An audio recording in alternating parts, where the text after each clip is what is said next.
ইফালে বিধানসভা নিৰ্বাচনৰ আগে আগে কংগ্ৰেছৰ সকলো নেতাই আহিব বিজেপিলৈ ৰাজনীতিত অহা যোৱা চলি থাকে আৰু থাকিব ২৬ৰ আগে আগে কংগ্ৰেছত আৰু কোনো নেতা নাথাকিব এই মন্তব্য আগবঢ়াইছে মুখ্যমন্ত্ৰী ডক্টৰ হিমন্ত বিশ্ব শৰ্মাই ইফালে অসম জনসংঘ প্ৰসংগত প্ৰতিক্ৰিয়া প্ৰকাশ কৰি তেওঁ কয় যে হিন্দুৰ স্বাৰ্থ সুৰক্ষিত কৰিব পৰা যিমান ৰাজনৈতিক দল হয় তাক আমি আদৰণি জনাব লাগে অসম জনসংঘ যদি হয় তেন্তে শুভেচ্ছা জনাইছো তেওঁ লগতে কয় যে কংগ্ৰেছৰ পৰা বিজেপিলৈ যিদৰে বহু নেতাৰ আগমন হৈছে ঠিক একেদৰে বিজেপিৰ পৰাও দুই এজন কংগ্ৰেছলৈ যাব পাৰে কাৰণ ৰাজনীতিত এয়া চলি থাকে কংগ্ৰেছৰ পৰা বিজেপিলৈ যেতিয়া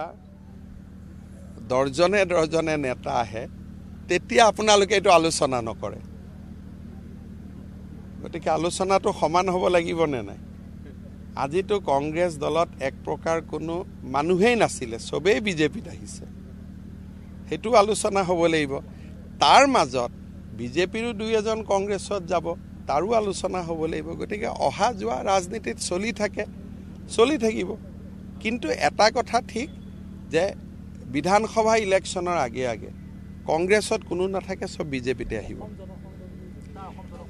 অসম জনসংঘ হ'ব পাৰে আমি শুভেচ্ছা জনাব লাগে হিন্দুৰ স্বাৰ্থ সুৰক্ষিত কৰা যিমান ৰাজনৈতিক দল হয় তাক আমি আদৰণি জনাব লাগে গতিকে অসম জনসংঘ যদি হয় মই শুভেচ্ছা জনাইছো কাৰণ যদি হিন্দুৰ স্বাৰ্থ অসমীয়া খিলঞ্জীয়া লোকৰ স্বাৰ্থ সুৰক্ষিত কৰিব পৰা যিমান ৰাজনৈতিক দল সংগঠন হয় সিমানেই জাতিটোৰ বাবে ভাল খবৰ গতিকে তাক আমি আদৰণি জনাব লাগে